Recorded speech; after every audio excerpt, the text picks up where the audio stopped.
WWE Crown Jewel predictions. That's what we're doing in this video. I don't remember who is your Burning Hammer predictions champion, but I have claimed the belt because I'm the one who has it. So we will be competing for tiny gold right here. I am your reigning, defending, undisputed Burning Hammer predictions world heavyweight champion of the world. And I'm putting this bad boy on the line against Dillon at Crown Jewel. And not only will I win this, I will win the Crown Jewel Championship as well. I will win the tallest championship. That's what they're calling it, history. Dillon. What, they're calling it the Crown Jewel Championship. Yeah, they are. So we'll see what happens after Crown Jewel with that. But let's get into our first match here. I'll tell you what, they added a lot of matches in a short amount of time, Dillon. Mm-hmm. So we got 7 matches total. I can't imagine them adding any more matches. I thought they were going to do 7, and that's what they did. So first match we're going to get into is going to be one that Dillon predicted correctly. That was going to be on this card, which is Seth Rollins versus Big Bronson Reed. Dillon, talk us through this match. Yeah, man. I love Seth Rollins. Seth Rollins is my favorite wrestler in the world. I think Bronson Reed. I think Bronson Reed needs to win here. No. I think Seth can handle the loss, and I think a Bronson Reed win would just do so much for him. So, with that being said, I'm going Bronson Reed. I think it would propel him a ton. I gotta go. Like I said, I love Seth Rollins. After naming wrestler. Seth your favorite wrestler. No, I love him. I think part of the reason it's my favorite is because he's so good that he's able to withstand things like this. So I think he's able to put over a guy like Bronson Reed and not like get squashed or anything in the meantime, especially when you kind of know his big feud with Punk is looming. So I think a Bronson Reed loss hurts him way more than a Seth Rollins loss hurts Seth. So I'm going with Bronson. Maybe probably not clean. Probably not clean. Probably not a clean win. Oh, but I think he wins. Never clean. So I think that Seth is going to win. I think that I love Bronson Reed, and I'm happy that he's kind of getting put into like this big feud and it's getting pushed as like a big star because he's awesome. I just can't imagine Bronson Reed puts Seth Rollins on the shelf. Seth Rollins comes back after a couple of months only to lose the feud against Bronson Reed to then kind of go after CM Punk. I don't think it would be the end of the feud, if that makes you feel any better. Okay, because I think this is the end of the feud. Gotcha. I don't. So that makes more sense then. Yeah. But yeah, I think they're kind of one and done. It wouldn't surprise me if they kept this going. Obviously, with them kind of just like waiting, I guess, to start Punk and Seth for whenever they feel like they should start that. But yeah, I just think Seth, as much as I do agree that Seth can afford a loss here, I think they've kind of built up Bronson Reed enough that he would also kind of be okay with getting a loss from here, especially where it's like you can kind of have something happen with him. Maybe Braun Strowman potentially gets involved or does something to kind of cost Bronson Reed the match. But I do think that Seth Rollins is going to come out on top here. I think the big difference between us is that I think this is going to be the end of the feud, and Dillon thinks this feud's going to keep going. But either way, it's not going to surprise me if they cut it off here or if they kind of keep it going closer towards the end of the year. And again, you guys comment your predictions in the comments below wherever you're watching or potentially listening to this. So let's move on, Dillon, because we have a fun match. And a match that I did not see coming, and that's Kevin Owens versus Randy Orton. Mm-hmm. Good old-fashioned, heated Two guys who kind of were friends, but now they just don't like each other. Great segment between Randy Orton and the Game Triple H on Friday Night SmackDown. I think it's going to be a really good match. I think this is going to surprise a lot of people, and I think Kevin Owens has been doing a lot of great work as a heel over this past month or so, or however long that it's been, especially with him like being on TV, but he's been doing a lot of stuff over social media, which I think is super sick. And obviously he got suspended and fined in that one video that he just like recorded on his phone. So I think this feud has been a lot of fun, and I think it's going to be awesome. I think it's going to be a great match. However, I think that Kevin Owens is getting the win here. This makes the most sense for me because I think that we are going to Cody versus KO after Crown Jewel. And so I think you're going to do that if you have Kevin Owens go out there and just like brutally hurt Randy Orton, because then that can pull Cody back into this feud with him and Kevin Owens. And we're getting that pop-up or that power bomb to the corner of the ring apron in this match as well. So I'm taking Kevin Owens here. Yeah, I'm right there with you, Mark. I think this is when we see that vicious, brutal, violent Kevin Owens that we have seen in the past. I think it's the best Kevin Owens. Yeah, I think obviously we saw it's starting to come out in the way that he's attacking others, and this is the first match we're going to be able to see him in. And I think that warning kind of from Triple H trying to protect Randy will come to fruition, and Randy will not realize how truly off the ledge Kevin Owens has gone.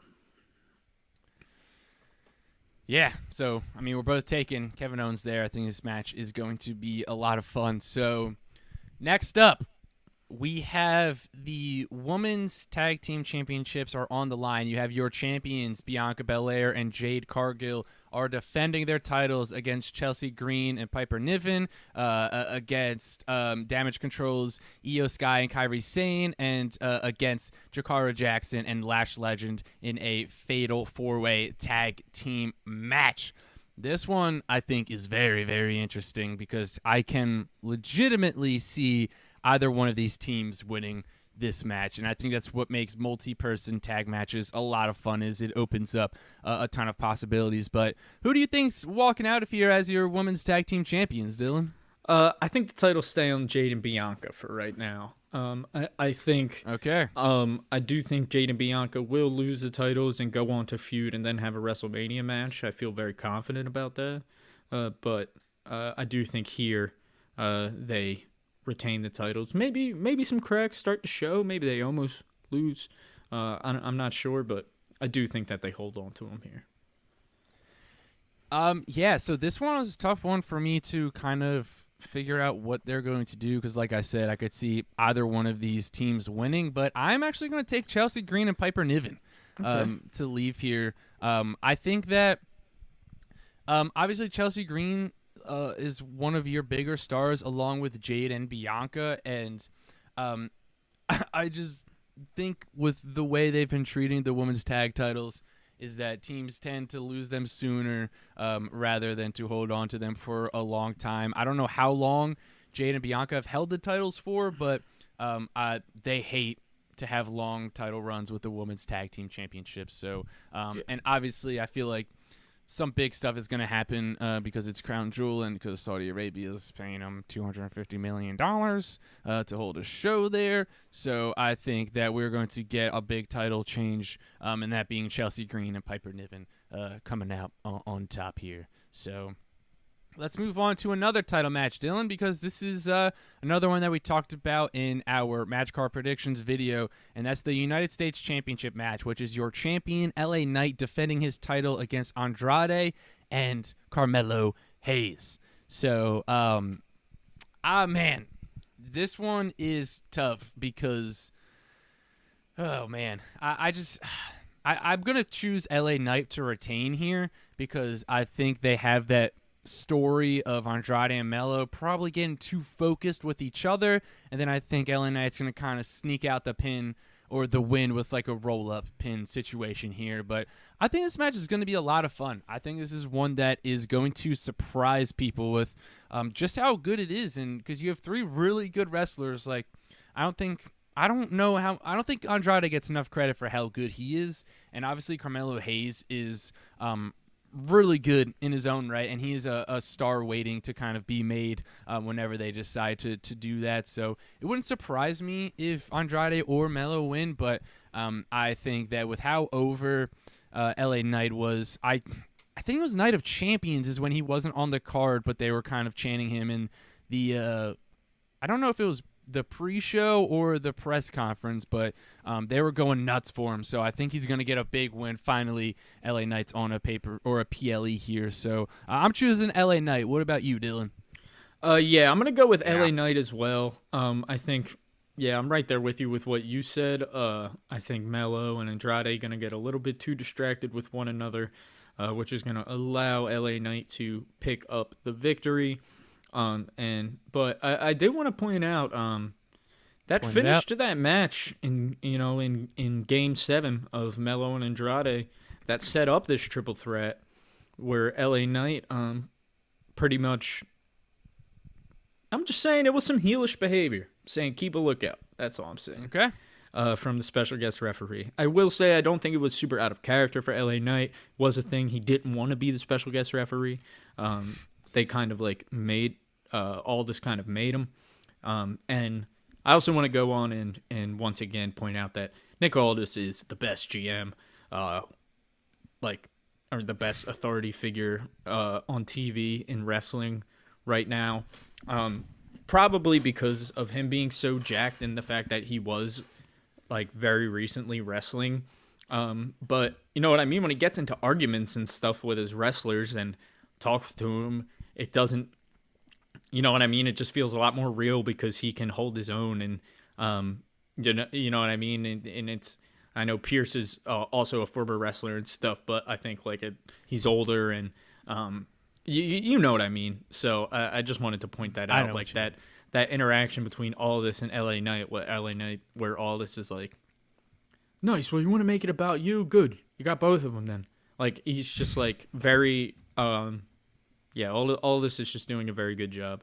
Just wanted to point that out once again. So, but like you said, I'm going with LA Knight. Yeah. And I'll tell you what, I love kind of authority, like general manager figures on wrestling shows. They help everything make so much more sense. Like I think every wrestling show should have some sort of general manager authority figure to sit there and book the matches, just because, again, it just, everything makes so much more sense, and you can get a lot of good stuff like we've been getting with Nick Aldis and with Adam Pearce. So we have another match, Dillon. It's going to be interesting to see if this is the main event or not. I can't imagine. I don't think it will be, but I also, who knows? Maybe it will be, and that is the Bloodline versus the Bloodline. Yeah. This one, I was a bit confused. Is it 6-man tag? I believe so, yeah. Okay, and is it not, is Solo not getting involved in this match? Yeah, so that's my thought, is that Solo is not involved. But that's what I thought too, but it was confusing because he's on the graphic. Yeah. I think he's on the graphic. And they didn't give specifics.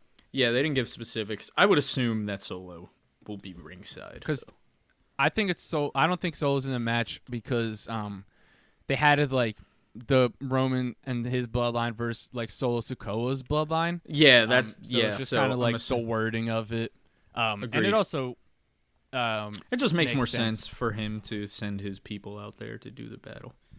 Yeah. So talk us through this match, Dillon, because this one could be interesting. Yeah, man, it could. It was interesting. I think, dude, this could go a lot of different ways. But with Roman and Cody getting that victory last time, I think Solo's bloodline gets the victory here. Potentially through help of The Rock. So we will see. Okay. Because my other thing is that I think The Rock has a good chance to get involved in Cody's match. and cost Cody. Agreed. 100%. And I don't necessarily think he's going to do both. So that's kind of where I'm at with that. So that's a little bit where I'm like, eh. I think Solo's bloodline does win though, and it kind of like hits them that like, yeah, we need another person. You know what I mean, sort of thing.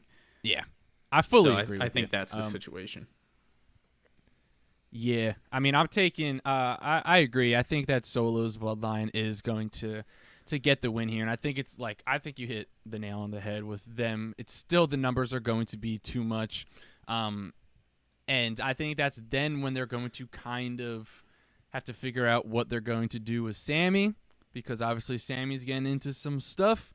Talking to Solo, Jay's telling him that he's not family. So obviously we'll be getting into that in 2 episodes. By the time if you're watching or listening to this, the episode after our WrestleMania Night 2 match predictions, we'll kind of get into the state of the bloodline with how we think everything is playing out with all that good stuff. But I don't think The Rock is getting involved in this one. I think it's going to be a situation of the numbers are just too much because a bit of a sneak peek for that match. I do think The Rock is going to cost Cody, which we'll get into in a couple of minutes. But we're both taking Solo Sikoa's bloodline to come out on top here. Obviously, there's going to be some sort of shenanigans. So let's move on, because you got your women's WWE champion, Nia Jax, taking on your women's world champion, Liv Morgan, for the Women's Crown Jewel Championship, Dillon, which we've talked about that in the past. If you want to hear our thoughts about the Crown Jewel Championship, go back a couple of episodes. Talk us through this match, Dillon. Yeah, so I think Nia Jax gets the win, but I think Tiffany Stratton cashes in shortly after. Okay. So that Tiffany takes the title off of Nia, and it's sort of a situation where she's like, enjoy your Crown Jewel Championship. I've got your Women's World Championship, like, sort of thing. So yeah, I'm feeling very confident that if it doesn't happen, that it's going to happen soon, the Tiff cash-in. I do think a good way to swerve us would be to just do it on a SmackDown. Don't think that's been done in it's been too long since we've had a cash-in on a weekly show, I think. So I think it would. I couldn't tell you the last time it happens. Yeah, so I think it might have been The Miz when he held it during the pandemic. I think that was the last time I cashed in during a weekly show. So, yeah. But I think Nia wins the Crown Jewel Championship, but then I think Tiffany cashes in. Okay. Don't hate it. And I think Tiff does cash in, but I think she cashes in during the match. Okay. Because, I think that you look at that Crown Jewel Championship, and if you think one person who it was kind of made for, it would be Tiffany Stratton, with how much jewelry is on that thing. So I think that she cashes in to make it a triple threat match. I don't know the logistics of all of that, but I think she cashes in. I could see at some point, maybe it's at the start of the match, before or right after they ring the bell, her music hits and she cashes in to start the match to just make it a triple threat right off rip, or later in the match she cashes in to make it a triple threat. But I think that they want that title on someone who's going to kind of look strong, and I think to have that title on Nia Jax after she just lost her WWE Championship, I think it would kind of put them in a weird spot. Even though I do think that the Crown Jewel Championship will last for like a week, I think it would make more sense for Tiff to cash in, win both the WWE Championship and the Crown Jewel Championship, and have her just carry around both for like a week until the Crown Jewel Championship magically disappears. So we both think Tiff is going to cash in, and I think she's going to cash in because I think we're going to kind of start to get a new feud, or kind of hit the reset button with the Women's WWE Championship following this. So right now it feels like the time. I know we kind of say it every PLE, but this actually feels like the time for Tiff to cash in, because if not now, then who is going to challenge Nia next? And so that's why I think that Tiff's going to cash in. And we both think that Tiff is going to cash in, but we just disagree on how she's going to go about it. So let's move on to our final match. Do you think this will be the main event? Yes. Especially because I think The Rock is involved. I agree. So we have your WWE champion, Cody Rhodes, taking on your World Heavyweight champion, Gunther, for the Crown Jewel Championship. They are going to run it back. These were your final 2 participants in the Royal Rumble. They put on, I want to say it was at least 15 minutes as the final 2 wrestlers, which was awesome. And so if that was any taste of what we're going to get tonight, we are in for one hell of a match here, Dillon. But like we were kind of hinting at a little bit ago, I think that Gunther's going to win. And I think he's kind of building up his trophy collection. And I think that The Rock is going to then cost Cody Rhodes the match. In terms of what he does, couldn't tell you. But I think he's getting involved to get Cody's eye off the ball here, and then it's going to cause Cody Rhodes the match. That way, kind of like we said before, there's probably never going to be a clean finish in these matches. However, I will say that, it was probably 2 weeks ago that Cody Rhodes cut a promo, and he was kind of talking about this match, about how they were how they did similar things before, but there was always some shenanigans. But he said there's going to be a clear victor in this match. So I don't know how much I buy into that. Kind of have to wait and see. I still think there's no shot. There's a clear, clean finish here and a clear, clean winner. But I do think The Rock's coming back like you, and that he's going to cost Cody Rhodes this match. And Gunther is then going to be your Crown Jewel champion and your King of the Ring. And he's just going to build up his collection of trophies. What do you think about this match, Dillon? I'm right there with you, Mark. Very similar prediction. I think Cody probably has Gunther in crossroads position or something, and The Rock's music hits, distracts him, and he turns around to Gunther, maybe a wicked lariat, chokes him out or something for the victory. But yeah, I'm right there with you. Pretty much the same exact thing. I think The Rock is going to distract Cody in some sort of way. I don't think he'll physically get involved. I think he'll just kind of distract him, and then Gunther will get the victory and leave there as your Crown Jewel champion. Yeah, so there you have it. We are disagreeing on two match results, and then how Tiff cashes in is going to vary. So definitely keep up with our social media to see who is going to either retain or win Tiny Gold here, the Burning Hammer Podcast Predictions World Heavyweight Championship of the World. So if you want to listen to our match card predictions for night 1 of WrestleMania, you can check out our previous video and the previous episode of the podcast. And if you want to check out our predictions for WrestleMania Night 2, then be on the lookout this Monday. That video is going to drop. So, again, follow us on all of our social media. Shop our merch, tpublic.com. Links in the descriptions for all of that stuff. And sign up for our Patreon, $1 a month. World Champion tier. Get you ad-free content and early content. So, with that being said, that's our Crown Jewel predictions. I'm Mark Izzo. He is Dillon O'Brien. And we will catch you in the next video. See you guys.